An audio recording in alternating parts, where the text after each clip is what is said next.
Welcome back to the deep dive, everyone. You know, the place where we really try to cut through the noise and hopefully give you those aha moments. Yeah, get straight to the useful stuff. Exactly.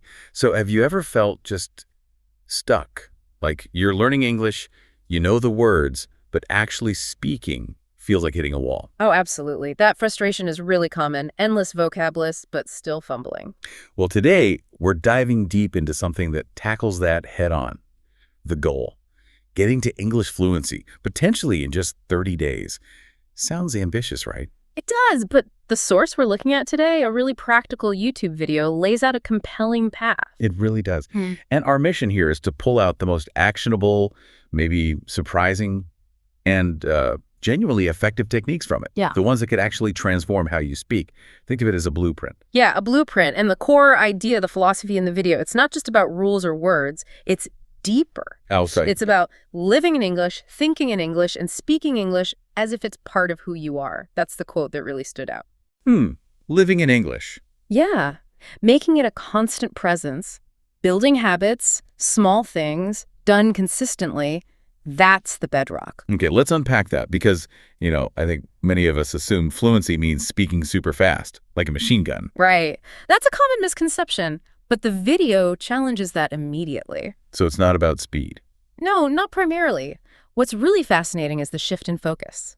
It's about training yourself to think directly in English. No more translating in your head. Bypassing the middleman. Exactly. True fluency, the video argues, is about speaking smoothly, naturally, without those long pauses searching for words, just like in your native language. So like you see a chair, you think chair, not your native word, then chair. Precisely. Or you're leaving the house, you think, okay, I'm leaving now, or got my keys, directly in English, before you even act. Building that instant connection. Yes, that direct neural pathway.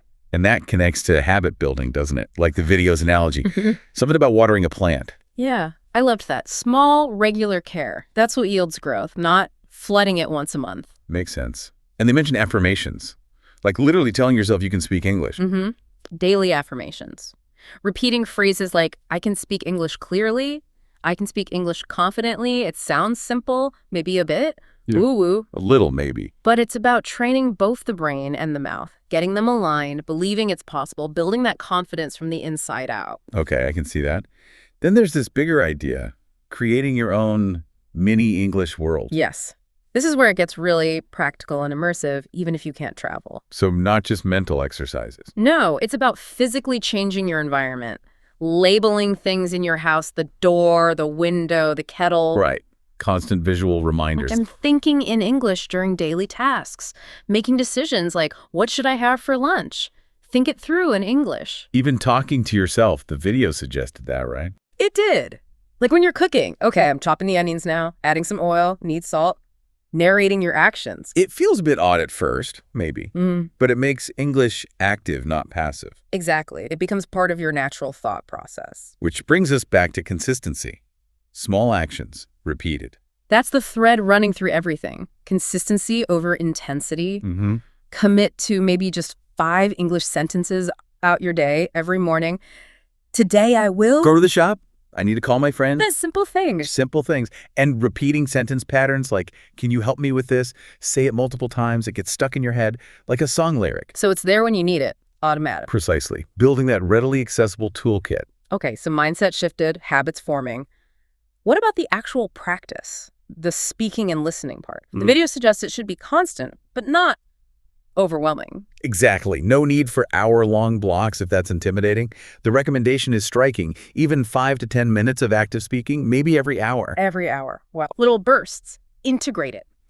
And the secret method they highlight. Let me guess. Narrating again. You got it. Narrating your environment. You're on a walk. That dog is barking. The man is reading a book. Those kids are playing. Real-time commentary. Yeah, constantly activating the language part of your brain. Describing what you see. Now, here's something I found really interesting. The video stressed, it's not just what you say. But how you say it. Yes. Yeah. This is crucial for sounding natural. Practicing with emotion. Exactly. Take a simple phrase, I'm so happy to see you. Say it with excitement, then relief, then calmly. So you feel the difference. You feel it, and you train your voice to convey those nuances. It makes a huge difference in how you connect with people. And listening. Yeah. Obviously key. But how to make it active listening? This is where shadowing comes in. It's a game changer. Shadowing. Okay, explain that. You listen to a short phrase or sentence, say, "It's a beautiful day today," Mm-hmm. and immediately, like an echo, you try to copy it. Exactly. Same speed, same tone, same pronunciation. Wow. Okay. No time to think. None. It forces your brain and mouth to sync up instantly. It boosts listening and speaking incredibly fast. That sounds intense, but effective. And you mentioned the mouth. It's physical, isn't it? Learning new sounds. Totally physical. Like learning an instrument or a sport, your mouth needs training. So, tongue twisters. Is that really a thing? Oh, yeah. The video highly recommends them. They're like vocal gymnastics. Like she sells seashells. Exactly. Or Peter Piper pick to peck. They train your tongue, lips, your whole mouth for speed and clarity, especially with tricky sounds like huh. The thuth. Yeah. Placing the tongue between the teeth, right? Gently. That's the tip they give. Simple, but it works. Tongue twisters make it muscle memory. And beyond sounds, there's rhythm, stress. Crucial point. Native speakers don't stress every word equally, like, it's nice to meet you. Right. Nice and neat. Get the emphasis. Copying those stress patterns is key to sounding natural. And balance this active stuff with passive listening to music, podcasts, while you do other things. Absorbing the flow. Exactly. And one more tool, self-recording. Just 2-3 minutes a day, talk about anything. And then the painful part, listening back. Yeah. Can be humbling. But you spot your pauses, your unclear words. Invaluable for self-correction. Okay, makes sense. Let's shift to building blocks. Words, sentences. How do we do that without feeling like we need a dictionary implant? The video offers relief here. Most conversations use a surprisingly small core vocabulary. Really? Yeah. Master the common words, especially high-frequency verbs. Get, make, go, come, want, need. Yeah. Then practice combining them. Get up, get a coffee, get lost, make breakfast, make a call, make a mistake. So one verb, many uses, multiplying power. Exactly. Leverage the core. And for putting them into sentences quickly, they had a game-like approach. Sentence building games, yeah. Start with a prompt. And finish it fast. Today I need to buy milk. Or I think it might rain. Speed over perfection. That's the key for this exercise. Train that fluency muscle. Get the words out without overthinking. And then there are those little shortcuts native speakers use. The linking and shortening. Like going to becoming gonna. Or want to becoming wanna. Right. Or what are you doing? Sounding more like what is she doing? Understanding and even practicing these helps you sound natural and understand others better. It's like learning the informal code. Pretty much. Both formal and informal have their place. And the glue. The words that connect ideas. Connecting words. Crucial for flow. But because, so then.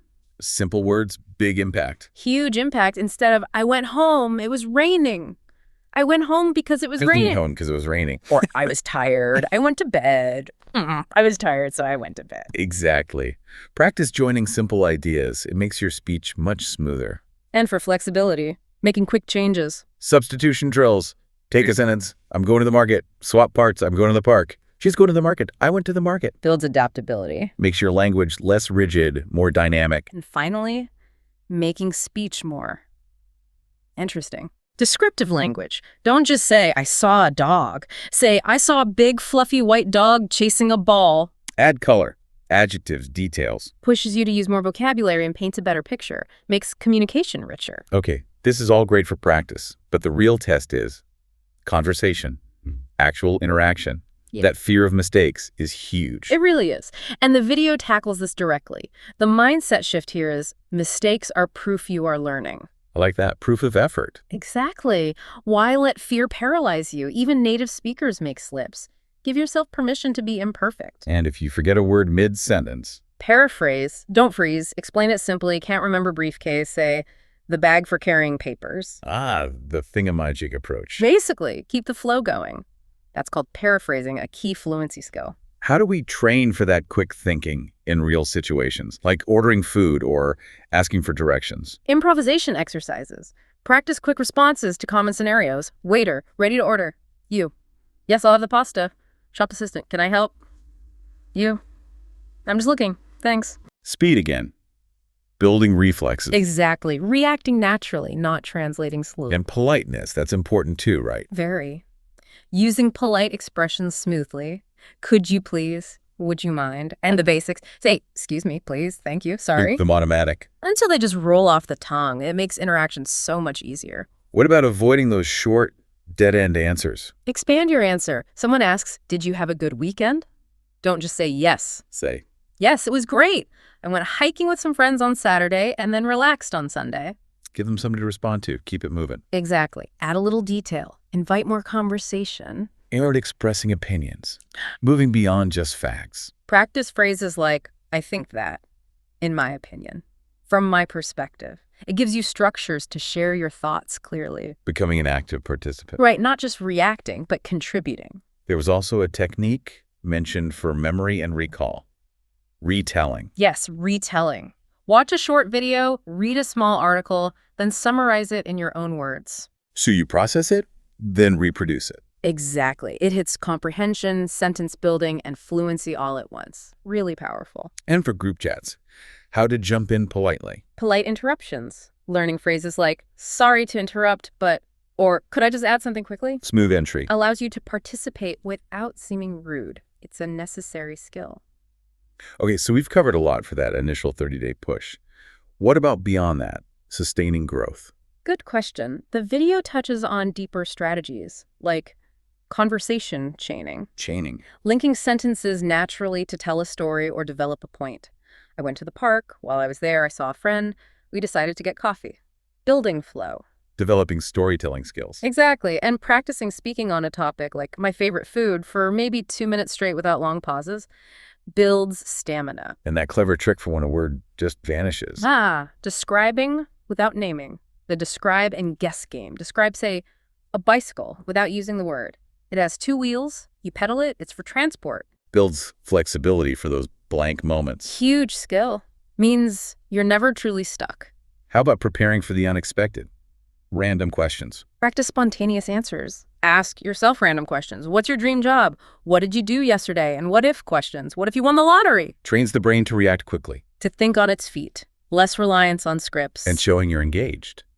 Listening actively. Use short reactions. Really? Oh, wow. That's interesting. Got it.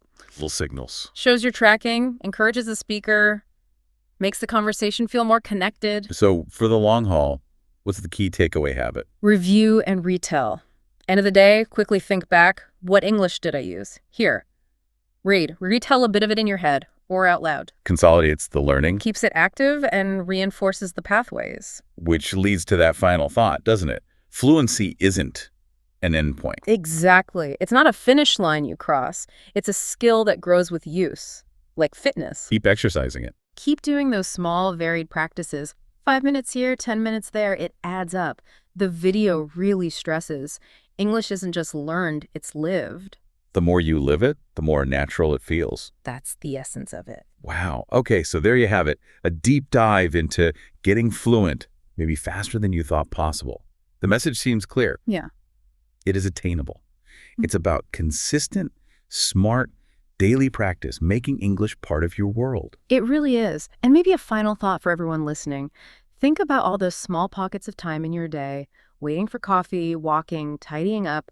What if you turn just 3 of those moments into tiny English practice sessions? Just 3. Just 3 a day, consistently. Imagine what your fluency could sound like in a month or a year if you just keep that habit alive. That is a powerful challenge and really encouraging. Hopefully you've grabbed some actionable ideas today. Take them, maybe try your own 30-day journey, and keep making English a natural, maybe even joyful part of life. Thanks for joining us on The Deep Dive.